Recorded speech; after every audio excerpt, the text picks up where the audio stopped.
पढ़ना चाहते थे, लेकिन उनकी पत्नी रमाबाई और 5 बच्चे उनके पीछे थे। तो देखिए किस प्रकार बाबा साहब अपनी बात माता रमाई के सामने रखते।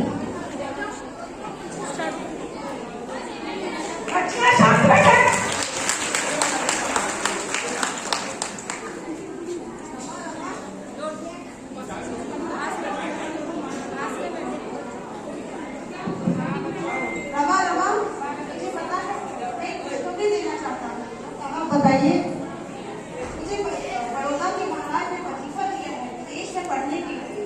मैं विदेश जाकर पढ़ाई करना चाहता हूँ, लेकिन रमा जब मैं दिल्ली तरफ देखता हूँ, तेरे 5 बच्चे देखता हूँ और ये भी देखता हूँ कि हमारी घर में साधन नहीं है और मैं भी तुझे कुछ नहीं जा पाता हूँ। क्या इन परिस्थितियों में तू मुझे रमा विदेश जाकर पढ़ाई करने की अनुमति देगी? ये बात सच है साहब कि मेरे पास 5 बच्चे हैं और आमदनी का भी कोई साधन नहीं है, लेकिन मैं आपको भरोसा दिलाती हूँ साहब कि आप अपनी इच्छा को पूरा करिए। इन 5 बच्चों का पेट में पाल लूंगी, अपने परिवार का कुछ ख्याल रखूंगी। आप जाइए। अच्छा, ऐसा करने की रमा? हाँ, मैं आपको साहब भरोसा दिलाती हूँ, आप जाइए।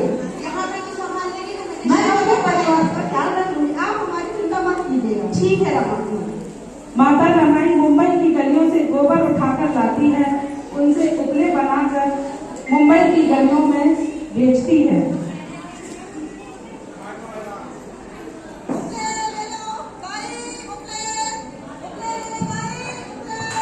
माँ रमाई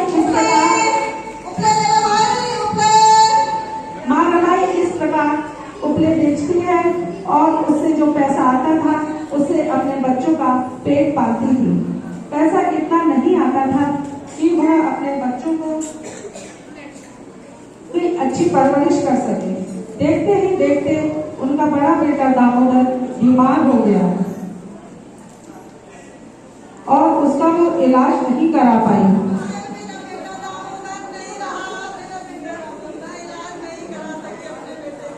पैसे के अभाव में माँ रमाई इलाज नहीं करा सकी और दामोदर इस दुनिया को छोड़कर चला गया।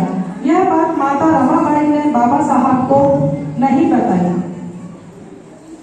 बाबा साहब अब बड़ौदा जाते हैं और वहाँ सर्विस के लिए, तब उस समय में देखते हैं कि उनके साथ दफ्तर में क्या होता है और उनको घर लेने में क्या क्या परेशानियां आती हैं।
मेरे साथ काम करने में मेरा तुम्हारा धर्म नष्ट होता है। तुम्हें मालूम है मैं तुम्हें नौकरी से बाहर निकाल सकता हूँ। हाँ, मुझे भली भांति पता है कि तुम मुझे नौकरी से निकाल सकते हो, लेकिन इस नीच व्यक्ति के साथ मैं आज काम नहीं कर सकता। इस दफ्तर में रहकर मेरा धर्म नष्ट होता है। ऐसे इतने अपमानजनक स्थान में मैं आज और नौकरी नहीं कर सकता हूँ।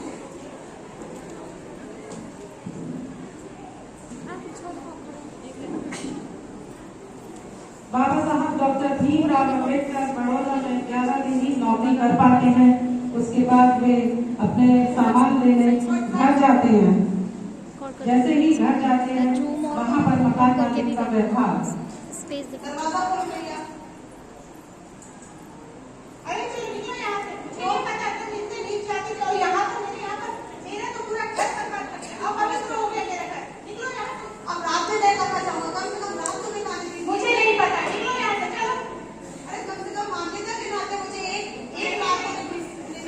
तुम्हारे यहाँ रहने से मेरा घर अपवित्र हो जाएगा और मुझे यहाँ मुक्ति में करवाना पड़ेगा।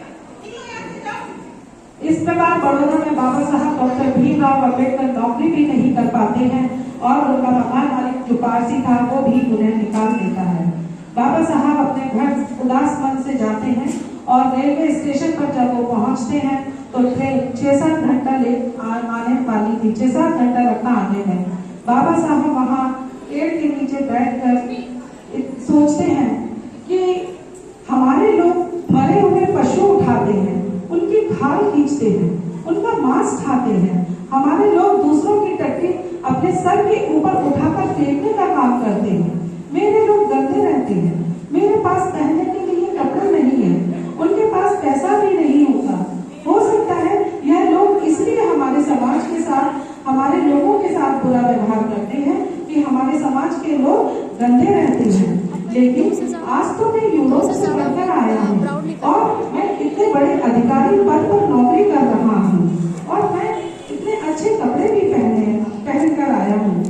तब बाबा साहब कहते हैं, सोचते हैं कि जब ये लोग मेरे साथ इतना व्यवहार करते, इतना बुरा व्यवहार कर रहे हैं, तो ये समाज, मेरे समाज के अशिक्षित अनपढ़ लोगों के साथ कितना बुरा व्यवहार करते होंगे, तो ये लोग इनके साथ कैसा व्यवहार करते होंगे।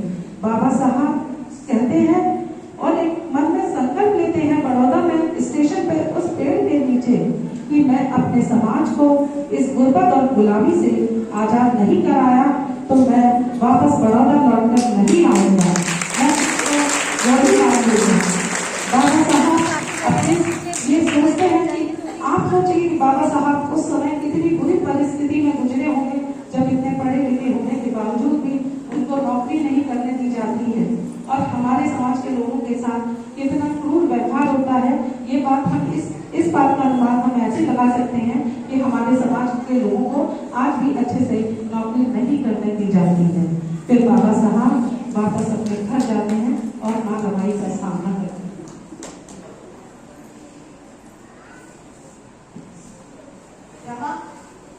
मैं नौकरी तो करना चाहता था लेकिन मैं नौकरी नहीं कर पाया क्योंकि वहां का चपरासी भी मुझे डंडे में फेंक कर देता था, पानी का घड़ा अलग कर देता था।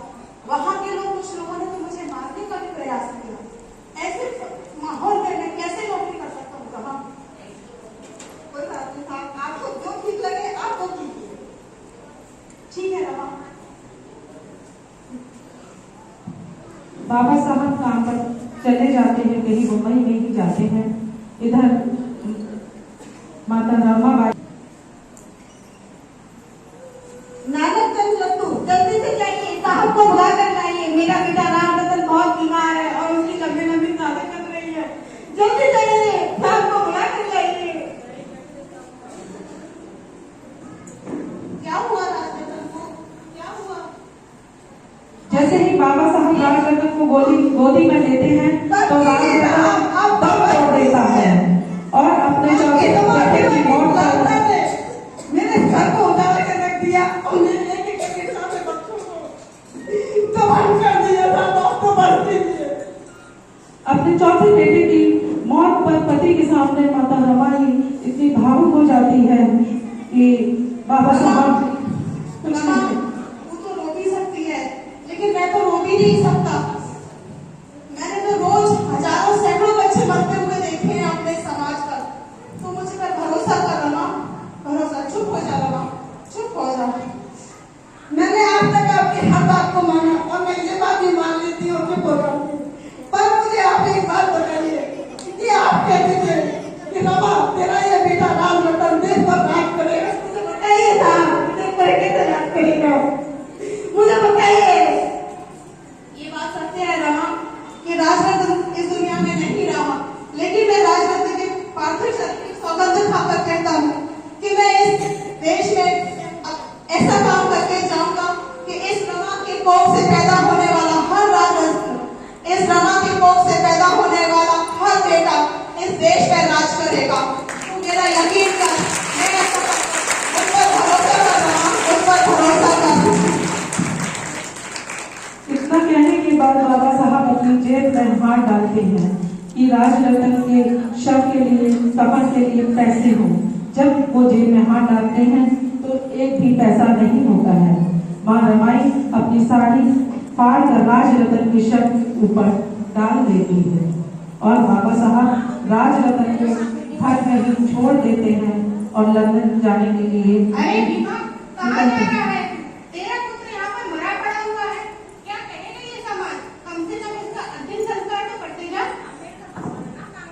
यहाँ पर संभालने के लिए सब लोग हो, तुम सब यहाँ पर संभाल लोगे, लेकिन मेरे समाज के हजारों बच्चे, उनका भविष्य संभालने के लिए मुझे जाना होगा, मुझे जाना पड़ेगा, मुझे विदेश जाना पड़ेगा, पढ़ाई करनी पड़ेगी, क्योंकि उनका भविष्य मुझे संभालना है। तुम लोग यहाँ पर संभाल लोगे, इसलिए मुझे जाना है बाबा, मुझे जाना है। रुक जाइए साहब, रुक जाइए साहब। इस प्रकार बाबा साहब माँ रमाई को और अपने परिवार को अकेला छोड़कर चले जाते हैं। हमारे समाज के लिए, हम लोगों के लिए आज हम लोग जो है इसी अच्छी परिस्थिति में है, लेकिन दुर्भाग्य है कि हम सिर्फ बाबा साहब की बातें करते हैं, लेकिन उनके बताए बात पर चलते नहीं।